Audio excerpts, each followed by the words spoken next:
Another good morning, time to go. Got that smile upon my face, 'cause there's excitement in the chase, this I know. Yeah, I'm going for the ride, and find myself, I am alive, and I saw. Still I. Bonjour et bienvenue dans notre émission Chrétien. Je suis Déborah Fougeau et aujourd'hui, à notre compagnie, nous avons un homme excellent qui nous vient des États-Unis. C'est le docteur Onyebusi. Bonjour docteur. Bonjour ma sœur Déborah. Bienvenue dans cette émission. Merci beaucoup. Nous sommes très honorés d'avoir accepté cette invitation. Alors, nous allons tout de suite commencer avec le récit de ton parcours. Qui est le docteur Onyebusi? Ok. Le docteur Onyebusi. Comme tu l'as dit, je suis docteur, mais ce titre docteur fait plus référence au ministère de la parole auquel le Seigneur m'a appelé, ministère d'enseignant. Mais je suis aussi doctorant en économie à l'Université d'État de Pennsylvanie, plus précisément en économétrie. L'économétrie, en fait, c'est un champ de l'économie qui est à la frontière entre la statistique, les probabilités et l'économie. Donc, avant d'intégrer ce programme de doctorat à Penn State University aux États-Unis, j'ai travaillé pendant 7 mois à la Banque mondiale en tant que consultant. Cela fait suite à l'obtention de mon diplôme d'ingénieur statisticien économiste que j'ai eu en 2019. Et par la grâce du Seigneur, j'étais le major de la promotion. Et avant d'intégrer le NCA, où j'ai eu mon diplôme d'ingénieur statisticien économiste, j'étais aussi à l'INPHB en classe préparatoire économique et commerciale pendant 2 années. Là encore, par la grâce de Dieu, au bout des 2 années, j'étais le major de la promotion. Et j'ai eu le bac au lycée classique d'Abidjan, qui est reconnu en Côte d'Ivoire comme l'un des lycées d'excellence. Et j'ai eu mon bac en 2014, le bac série C, avec la mention très bien. Et j'étais 2e au classement national des séries C. Donc voici un peu le parcours académique et professionnel que j'ai eu, marqué aussi par les différents succès que j'ai obtenus par la grâce du Seigneur Jésus. Waouh, c'est un parcours vraiment brillant. Félicitations. Merci, gloire à Jésus. Wow. Et puis, comme je disais tantôt, on peut voir que dans ce parcours, il y a une marque, une empreinte d'excellence. Ce qui m'amène à demander au docteur Onyebusi, qu'est-ce que l'excellence? Comment est-ce que tu peux définir ce thème? Comment est-ce que tu le comprends? D'accord. Je pourrais définir l'excellence comme une mentalité, un style de vie, un système de pensée qui va animer quelqu'un qui est toujours dans la quête du perfectionnement avec l'objectif d'obtenir les meilleurs résultats compte tenu de ses ressources et de ses capacités. Donc, pour simplifier cette définition que je viens de donner, je dirais que quelqu'un est excellent lorsque cette personne s'attarde à tout le temps rechercher à s'améliorer dans le but de pouvoir toujours produire les meilleurs résultats. C'est comme ça que je définirais l'excellence. Wow. Alors, est-ce qu'on peut dire aujourd'hui qu'on est excellent, on devient excellent? Qu'est-ce que tu peux dire par rapport à ça? Je dirais qu'on est chacun d'entre nous, être humain, avec des capacités distinctes, l'un de l'autre, l'une de l'autre. Mais l'excellence est une mentalité. Et une mentalité, on l'acquiert en fonction de l'environnement dans lequel on est et en fonction de nos aspirations. Donc, on devient excellent sur la base des choses qu'on décide d'accomplir dans notre vie. C'est une mentalité qu'on doit acquérir. Et il faut comprendre que l'excellence ne se résume pas à l'excellence académique. Parce que là, j'ai présenté mon parcours. Moi, j'ai été excellent dans le domaine académique. Mais il y a l'excellence dans plusieurs domaines. Donc, en fonction des capacités que chacun a, il y a un système de pensée qu'on peut acquérir qui va nous permettre de nous développer à un certain niveau où les résultats qu'on produit ne sont plus moyens. Donc, que tu sois dans le domaine du sport, dans le domaine du commerce, dans le domaine des affaires, il y a un niveau de résultat excellent que tu peux obtenir en cherchant l'amélioration de toi-même. Parce que ta circonstance et les choses que tu produis ne sont que le résultat de ce qui est à l'intérieur de toi. Tu ne peux pas faire ressortir au-delà de ce qui est en toi. Donc l'excellence, c'est ce qui va travailler ce qui est à l'intérieur de lui, qui va chercher le perfectionnement dans tout ce qu'il fait, de sorte à ce que l'extérieur soit affecté. Donc voici un peu comment je peux répondre à cette question. Wow, alors c'est très pertinent. Donc, du coup, une chose qui ressort dans ce que tu dis, c'est qu'on peut avoir été une personne qui n'a pas été excellente dans le domaine académique, mais cela n'empêche pas que dans notre vie, on puisse rechercher l'excellence dans un domaine dans lequel on en a la capacité. Exactement. Wow, merci. Alors, du coup, je vais te demander, l'esprit d'excellence, à quel moment est-ce que tu as décidé de l'avoir, ou alors tu as toujours pensé en tant que personne excellente, ou alors à un moment donné tu te dis, ça y est, là c'est bon, j'y vais, je travaille l'excellence. À quel moment le docteur Oni a eu le déclic? Il est difficile de répondre à cette question dans le sens où je ne me souviens pas exactement du moment et des circonstances qui ont précédé le fait que j'ai commencé à développer cette mentalité, cette manière de voir le monde. Mais une chose que je sais, c'est que je me suis toujours dit en moi, en voyant des gens accomplir telle chose, s'ils sont capables de le faire, qu'est-ce qui m'empêche moi de faire la même chose? Donc cette question que j'avais, qu'est-ce qui m'empêche de faire la même chose? C'était une forme de comparaison, mais dans une saine comparaison, dans le sens où je me dis, s'ils ont un cerveau, 2 mains, 2 pieds, 2 yeux comme moi, et qu'ils sont capables d'accomplir et d'atteindre tel résultat, qu'est-ce qui m'empêche de faire pareil? Donc en me posant cette question, cela m'a poussé maintenant dans la recherche de pourquoi est-ce que des gens atteignent des résultats qui surprennent. Et je me suis rendu compte que c'est parce qu'ils avaient tous une mentalité. La mentalité de gagneur, la mentalité de vainqueur, la mentalité de combattant, la mentalité d'excellent.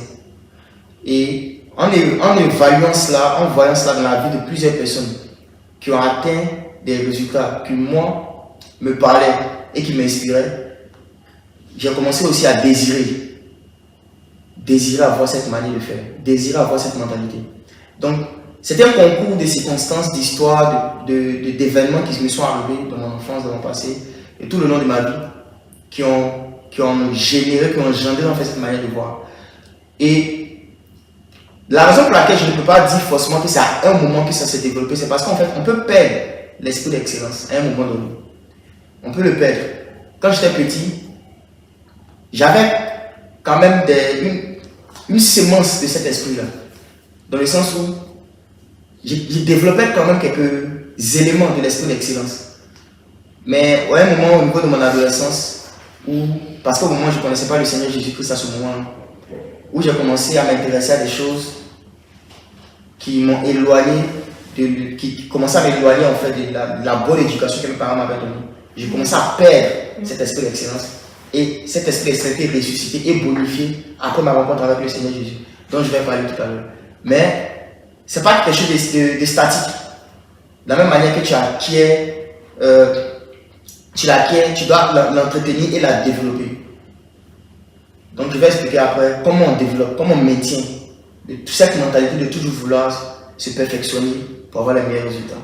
Wow. Alors, donc, ce qui nous donne de l'espoir et donne de l'espoir à tout le monde de savoir qu'en fait, réellement, c'est l'esprit d'excellence, on l'acquiert et on doit le développer. Sinon, on peut le perdre, comme on peut perdre un bien, de l'argent qu'on a et tout. Exactement. Donc, du coup, tout le monde peut devenir excellent. C'est possible. Oui. C'est très possible. C'est ça. Alors, du coup, docteur Oni. À ce propos, avant que vous n'avanciez, je vais citer une citation de Einstein, un célèbre physicien qui a contribué énormément à la physique du XXe siècle, qui a dit en fait que tout le monde est un génie. Mais si vous jugez un poisson sur sa capacité à grimper un arbre, il croira qu'il est idiot. Donc, je vous laisse méditer sur ces paroles. C'est noté, on va méditer effectivement sur cette parole. Et alors, Dr. O'Neill, dans l'interview, tu as parlé du fait qu'à un moment donné, tu as dû rencontrer Jésus-Christ et tu l'as accepté comme Seigneur personnel. Et c'est alors qu'il t'a aidé à sortir, à te détourner de la mauvaise compagnie ou bien de la mauvaise influence que tes amis te donnaient. Du coup, je voudrais te demander comment est-ce que de manière concrète, ta foi en Jésus a développé, a impacté dans ton esprit pour que tu développes cet esprit d'excellence. Excellente question. Une chose qu'il faut savoir, c'est que Dieu nous a créés tous avec des capacités et des dons extraordinaires. nous sommes comme une terre remplie d'or. Mais cet or est sous la terre. Et il faut creuser, trouver l'or et le purifier enfin, avant de pouvoir l'utiliser. Donc chaque être humain est un peu comme une mine d'or. Et nous ne sommes pas forcément conscients de cela. Il faut quelqu'un qui sache qu'il y a de l'or dans tel endroit pour te le dire. Et pour te cultiver, pour te travailler, de sorte à ce que cet or-là puisse sortir et puisse aider. Et l'individu qui le sait, qui connaît exactement qui nous sommes, c'est Dieu. Donc j'aimerais dire à quelqu'un, tant que tu n'as pas rencontré Dieu, et par Dieu j'entends Jésus-Christ, tu ne sauras jamais véritablement les capacités, les dons que tu as. Tu ne pourras jamais exploiter à plein potentiel qui tu es. Parce que c'est lui seul qui sait le chemin, il connaît en fait, il te connaît parfaitement parce que c'est lui qui t'a créé. Il peut te dire exactement dans tel endroit de ton âme, de ton être, il y a telle richesse que tu peux utiliser pour bénir des hommes, pour bénir des peuples. Donc, avant de rencontrer le Seigneur, ces choses étaient déjà en moi. Cette mentalité d'excellence, cette capacité à comprendre et à mémoriser, à retenir des informations. Mais elle n'était pas à plein potentiel. Et à un moment dans mon adolescence, quand je suis arrivé au lycée, j'ai commencé à m'intéresser au rap. J'ai commencé à faire du rap, le rap mondain, dans lequel il y a beaucoup d'insanité, de vanité. Et j'ai commencé à développer des caractères en fait, qui étaient contraires à ce que Dieu enseigne dans sa parole. Et ces mauvaises compagnies-là, ces mauvaises influences-là, et en parenthèse, je vais dire à mes jeunes frères qui écoutent beaucoup le rap, ici le rap américain, le rap français, c'est un style de musique qui développe la rébellion. Ça t'emmène à être rebelle contre les autorités. Et c'était ça la base de ce style musical. Donc, je ne me rendais pas compte, mais j'ai commencé à mépriser, à déshonorer mes parents de mon cœur déjà, et ensuite dans mes actes. Et quand ça commence sur les parents, ça arrive sur les professeurs à l'école. Parce que les professeurs sont aussi des figures d'autorité. Donc quand tu déshonores un professeur, tu ne peux rien recevoir de lui. Il peut t'enseigner pendant 20 heures. Mais si dans ton cœur tu le méprises, tu ne peux rien recevoir. Donc à partir de ce moment-là, bien qu'au départ de ma scolarité, j'avais quand même des bonnes notes. Mais à partir de ce moment-là, j'ai commencé à dégringoler dans ma scolarité. Et je pense que l'année où j'ai commencé à vraiment m'investir, j'ai eu les pires notes de toute ma scolarité. J'ai eu vraiment des mauvaises notes. Et c'est dans ce trou-là, en fait, que la lumière de Christ m'est apparue. C'est dans ce trou-là, j'étais en première C. C'est dans ce trou-là que la lumière de Christ m'est apparue. Et quand j'ai rencontré le Seigneur Jésus-Christ, il a non seulement restauré ce que le diable m'avait volé dans ma saison de péché, mais en plus, là, il a révélé d'autres choses qui étaient à l'intérieur de moi dont je ne soupçonnais pas l'existence. Et je me suis retrouvé à avoir une capacité de rétention, de compréhension extraordinaire que je n'avais jamais eue. Je pouvais juste lire des livres entiers, comme ça je retenais simplement, sans forcément faire du boileau, comme on le dit encore, du par cœur. Il suffisait que je regarde une page de livre, je pouvais retenir. Et j'avais des instructions claires dans mon esprit qui me poussaient à aller brosser des chapitres précis des cours, qui étaient ceux qui étaient censés sortir aux examens au devoir. C'était quand même assez extraordinaire. Et j'ai commencé le premier semestre de ma classe de première était le semestre où j'ai eu les pires notes de ma vie. Et le dernier semestre de ma classe de première était le semestre où j'ai eu les meilleures notes de ma vie. Wow. Et le deuxième semestre, c'est là où j'ai rencontré Jésus. Wow. Exactement au milieu. Exactement au milieu. C'est là où j'ai fait la rencontre avec le Seigneur Jésus. Amen. Et après ça, c'est plus jamais arrêté. Donc, voici un peu la foi, en fait, le fait que des talents qui étaient en moi sont ressortis. Parce que j'ai rencontré celui qui m'avait créé et qui savait exactement qui j'étais. Et par son esprit, le Saint-Esprit, par l'esprit de prophétie, il me donnait des indications claires sur les choses que je devais faire. Parce qu'on peut apprendre beaucoup de choses. Ceux qui vont à l'école, on vous apprend beaucoup de choses à l'école, mais quand vous allez à l'examen, on vous évalue pas sur tout. Exactement. On vous évalue seulement sur des sujets bien précis. Et par l'esprit de prophétie, le Seigneur peut nous donner de l'avance en nous révélant en fait les potentiels sujets qui peuvent sortir. Donc voici en quoi est-ce que ma foi a contribué à mon excellence. De manière très brève en tout cas. Amen. En tout cas, c'est magnifique de voir que le Seigneur, Dieu, quel qu'en soit l'endroit où on se trouve, dans une rébellion, dans un manque de respect, dans un péché quelconque, il est toujours prompt à venir nous chercher, il est prompt à venir nous tendre la main. Et même parfois, même si c'est arrivé au niveau où les parents n'ont plus du tout d'espoir, Jésus s'est encore donné l'espoir au cœur perdu. Exactement. Et tu es un parfait exemple de sa miséricorde et de comment est-ce qu'il, non seulement il le restaure, mais il augmente. Exactement. Wow. Et aussi pour ajouter en fait à ce que je disais, le Seigneur m'a fait la grâce de prêcher l'évangile à certains jeunes qui avaient à peu près le même parcours. Et presque tous ceux-là que le Seigneur m'a fait ma grâce d'encadrer dans la foi, qui étaient down aussi dans les études, ils sont devenus excellents dans les études. Amen. Oui, Amen. ils sont devenus très excellents. Il y avait un même qui me disait il se disait qu'il ne pouvait jamais comprendre les mathématiques. Il ne pouvait jamais comprendre, il n'imaginait pas dans sa vie pouvoir comprendre les mathématiques. Mais quand il a rencontré le Seigneur, au bout de 2 semestres, il était le premier en mathématiques de sa classe. Ça va être des notes très excellentes. Wow. Donc, pour dire aux gens qui m'écoutent, aux frères et aux sœurs qui m'écoutent, qui abandonné les études sous prétexte que c'est trop difficile, ce n'est pas que c'est trop difficile. C'est parce qu'en fait, vous n'avez pas encore expérimenté et ou exploité les talents que Dieu a mis en vous. Wow. Justement, c'est à ça quand on devait arriver.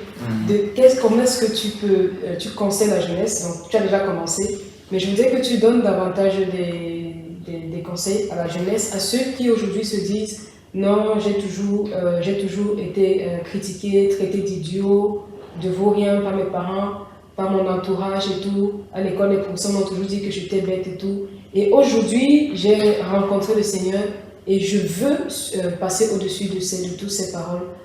Qu'est-ce qu'aujourd'hui tu peux leur donner comme conseil pour les aider? Première chose que je donnerai comme conseil à quelqu'un qui est passé par des paroles méchantes et dévalorisantes qui ont fait que tu as perdu en toi l'estime de ta personnalité, tu ne crois même pas que tu es capable d'accomplir de grandes choses dans ta vie. C'est que tu étais créé à l'image de Dieu. Et si vous prenez le temps d'observer la création, l'intelligence qu'il y a dans les choses que Dieu a créées, regardez même quand on met une sémence dans la terre et que la sémence se désintègre, elle meurt et après elle régénère, elle ressuscite et elle commence à porter du fruit. Et quand elle ressuscite, en fait, il y a une tige qui sort, il y a des feuilles qui sortent, après ça devient de l'arbre, après ça devient des fruits. Regardez ce niveau d'intelligence qu'il y a simplement dans l'agriculture, la manière dont les plantes naissent, les arbres naissent. Regardez un peu l'être humain, comment un bébé se forme devant une femme pendant 9 mois. Et après il sort après 9 mois. Le niveau d'intelligence que Dieu manifeste est extraordinaire. Et Dieu nous a créés tous à son image. Ça veut dire que chacun d'entre nous, en fait, reflète l'intelligence de Dieu à un certain niveau. Le problème, c'est d'identifier la dimension ou le contexte dans lequel tu reflètes l'intelligence de Dieu. Donc, moi qui te parle ici, tu auras l'impression que il est très intelligent parce qu'il a des bonnes notes à l'école. Mais si tu me prends dans le domaine de la couture et tu me demandes de coudre un vêtement, tu vas te rendre compte que je suis très nul à ce niveau-là. Parce que je n'ai pas la capacité d'utiliser mes mains. Je ne suis pas habile avec mes mains. La seule chose que je sais bien faire avec mes mains, c'est écrire avec un stylo. Résoudre un problème. Mais il y en a, vous ne savez pas, vous n'êtes pas forcément excellent à l'école. Mais si vous apprenez par exemple la couture, vous serez des maestros. Très bien. Il y en a, si vous apprenez des instruments de musique, en quelques semaines déjà, vous devenez des maîtres. Il suffit juste que vous identifiez exactement quel est l'endroit, le contexte dans lequel mon potentiel peut s'exprimer pleinement. Et une fois que cet endroit est identifié, vous vous investissez maintenant dans la formation. Parce qu'il ne suffit pas seulement d'avoir un potentiel, il faut s'entraîner. Je vais prendre l'exemple d'un footballeur très célèbre, Cristiano Ronaldo, qui était naturellement doué. Mais quand on voit son hygiène de vie, le niveau d'effort qu'il fait pour s'entraîner, on comprend pourquoi il a atteint les résultats qu'il a atteints. Donc oui, il y a le talent, mais après, il y a la formation. Il faut se développer dans le domaine en fait. Et c'est ça en fait qui va faire que tu auras les meilleurs résultats. Et c'est la mentalité d'excellence qui va te pousser à te développer. Donc il faut identifier le domaine. Et il y en a qui vont me dire, mais moi je suis nul en tout. Non, tu n'es pas nul en tout. Tu es nul seulement dans ce en quoi tu étais exposé. Et tu penses que tu es nul en tout parce que tu n'as pas rencontré celui qui peut te dire que tu es fort. Je reviens encore à Jésus. Si tu le rencontres, tu sauras là, tu es bon. Tu sauras. Et je vais te dire une chose, c'est que Dieu ne nous a pas donné un seul domaine où on peut être excellent. On peut être excellent dans plusieurs domaines à la fois. Dans plusieurs domaines. On voit un homme comme David qui était chef de guerre. Il était général d'armée. Il était guerrier, excellent. Il était chanteur, il était joueur d'instruments. Il était politicien. Il était roi. Il était chef de famille. Il avait tous ces dons et ces talents en lui seul. Donc, tout être humain que Dieu a créé, ce n'est pas un seul domaine où tu peux exceller. Non, il y en a plusieurs. Ton rôle maintenant, c'est de les découvrir et de les exploiter. Et je te dis, si tu n'as pas le Saint-Esprit, ce sera très difficile de le faire. Et le Saint-Esprit, on le rencontre en rencontrant Jésus. Parce que c'est l'Esprit de Jésus. Wow. Mais du coup, docteur, ça m'amène à te poser une autre question. On entend beaucoup de chrétiens, j'en ai beaucoup rencontré dans mon parcours, qui sont focalisés uniquement sur la prière, les dons spirituels, et qui ne cherchent pas forcément à avoir un impact dans le monde dans lequel ils vivent. Et est-ce que tu crois aujourd'hui que Dieu est d'accord avec cette façon de vivre basée sur les Écritures, bien sûr? Est-ce que pour toi, aujourd'hui, ce chemin est un chemin dans lequel on devrait chercher l'excellence juste dans peut-être la parole et tout, et du coup, dans la société, ne pas vraiment chercher à avoir un impact, à résoudre des problèmes, à mettre son talent au service de la société, mais être juste focalisé sur le ciel, aller au ciel, aller au ciel, aller au ciel. Qu'est-ce que tu peux dire de ça? Très bonne question. Un jour, j'ai échangé avec des jeunes et je leur ai demandé pourquoi est-ce que Dieu a créé l'homme. Je leur ai posé la question. Et plusieurs m'ont répondu pour l'aimer. D'autres ont dit pour l'adorer, pour que l'homme adore Dieu. D'autres ont dit pour que l'homme lui obéisse. Et ils ont donné plusieurs raisons. Et toutes les raisons qu'ils ont données étaient rattachées à l'activité de l'Église. Et je leur ai dit, bon, lisons Dieu lui-même. Quand il créait l'homme, qu'est-ce qu'il a dit? Parce que quand quelqu'un veut faire un projet, il annonce d'avance le but, la raison de ce projet. Donc, on allait lire le livre de Genèse, chapitre 1, le verset 26 à 27. Dieu dit, faisons l'homme à notre image et selon notre ressemblance. Donc, Dieu a créé l'homme d'abord pour que l'homme reflète son image et sa ressemblance. Son image, c'est sa nature intrinsèque. Sa ressemblance, c'est les œuvres qu'il pratique, son caractère. Donc, l'homme doit avoir la nature de Dieu en lui, la sainteté, la justice, mais aussi avoir le caractère de Dieu dans la pratique, se comporter comme Dieu. Et Dieu dit afin, donc il donne maintenant l'objectif, afin qu'il domine. Afin qu'il domine. Donc, j'ai dit en fait que Dieu nous a créés afin que nous dominions. Et il donne maintenant les éléments sur lesquels l'homme doit dominer. Il parle des choses qui sont dans les cieux, les choses qui sont sur la terre. Il parle des choses qui sont sous la terre. Il parle de tout ce qu'il a créé qui rentre sur la terre. Il parle des choses qui sont dans la mer. Donc, Dieu a créé l'homme pour que l'homme exerce son pouvoir de domination. Dieu n'est pas un religieux. Dieu n'est pas chrétien. Dieu n'est pas chrétien. Dieu est un roi. Il s'appelle le roi des rois, le seigneur des seigneurs. Dieu est un créateur. Dieu est un inventeur. Dieu est un mathématicien. Dieu est un physicien. Dieu est un astrophysicien. Dieu est un médecin. Dieu n'est pas un religieux. Tous les métiers qu'on trouve dans le monde physique, dans la société en fait, ne sont que les représentations de ce que Dieu a déjà fait. Quand on prend l'architecture est une représentation de ce que Dieu a fait. Regardez la terre, comment est-ce qu'elle est belle. Il y a des endroits sur la terre, les gens voyagent, payent des millions juste pour aller voir la beauté. Parce que Dieu était l'architecture, Dieu était peintre. Regardez un peu certains animaux. Regardez le niveau de design, la beauté en fait que Dieu met dans sa création. Dieu était mathématicien. C'est lui qui a créé cette science-là, qui permet d'expliquer aujourd'hui beaucoup de choses dans l'univers. Regardez les étoiles, le mouvement des étoiles. Dieu est un physicien. Dieu est un médecin, il guérit les malades. Jésus guérit les malades, on est d'accord avec ça? On est d'accord. Donc, tous les métiers qu'il y a dans la société, en fait, représentent Dieu. Et quand Dieu dit domine à sa place, il te dit va dans ces endroits, dans ces sphères-là et domine pour moi. Amen. Donc, il ne t'a pas créé pour que tu deviennes un chrétien. Il t'a créé pour que tu domines. Amen. Maintenant, être chrétien est une identité que tu prends pour apprendre comment dominer. Mais ce n'est pas la finalité sur pourquoi Dieu t'a créé. Donc, tu dis que tu vas prier, jeûner et c'est ça la finalité, tu te trompes. Tu pries et tu jeûnes pour accomplir ce pourquoi Dieu t'a créé. Il faut avoir son image, sa ressemblance sur lui et tu acquiers cela dans la vie de prière, de jeûner, dans la consécration. Mais au-delà de ça, qu'est-ce que tu fais de cette vie de Dieu que tu as reçue en toi? Tu domines où? Quel aspect de Dieu tu reflètes et tu représentes? Et Dieu est aussi très excellent. Vous allez voir dans Genèse chapitre 1, la Bible dit Dieu, quand il crée, à chaque jour de création, il s'arrête et il vit que ce n'était bon. Il observe son œuvre et il regarde que c'est bon. Et à chaque fois encore, il fait quelque chose de mieux. Il regarde encore, c'est bon. Mais Dieu ne voulait pas qu'il s'arrête au niveau de bon. Parce que Dieu est excellent, il s'améliore. Donc il fallait qu'il aille ça à très bon. Et quand on arrive au 6e jour, il a dit cela est très bon. Ça voudrait dire qu'il a amélioré la qualité des œuvres qu'il faisait. C'est ça l'excellence. C'était déjà bon au départ, mais après c'est devenu très bon. Cette manière de faire là montre que Dieu était excellent. Dieu est excellent. Donc il n'y a aucun enfant de Dieu qui peut être sur la terre et puis juste chercher l'excellence, les choses spirituelles. Si tu es seulement un être spirituel, comment se fait-il que tu es encore? Il y a mon père de la foi qui disait une fois que Dieu a créé les cieux, il a aussi créé la terre. Donc on ne doit pas seulement s'intéresser aux choses du ciel, on doit aussi s'intéresser aux choses de la terre. Donc voilà un peu ce que j'aimerais dire à mes frères chrétiens qui cherchaient la sanctification, c'est bien, mais cherchez ça d'abord premièrement, pas seulement. C'est la première chose que vous devez chercher, mais pas seulement, parce qu'il y a d'autres choses que Dieu veut que vous fassiez sur la terre. Mais docteur, du coup, quand tu parles, je comprends que, en fait, vivre de manière à être excellent ou à rechercher l'excellence, en fait, c'est vouloir ressembler à Dieu et plaire à Dieu. Et surtout se comporter en adorateur. Exactement. C'est exactement. La véritable adoration, c'est ça. C'est tout faire pour représenter Dieu pleinement. Donc, selon les dimensions de Dieu qui t'a alloué à toi.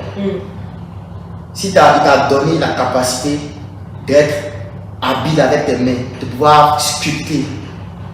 Cette capacité-là, quand l'onction du Saint-Esprit vient sur toi avec l'esprit de sagesse, comme dans la Bible on parle des Betsaliel, que Dieu avait besoin de l'esprit de sagesse pour être un sculpteur, quelqu'un qui pouvait manier le bois, qui pouvait manier l'or.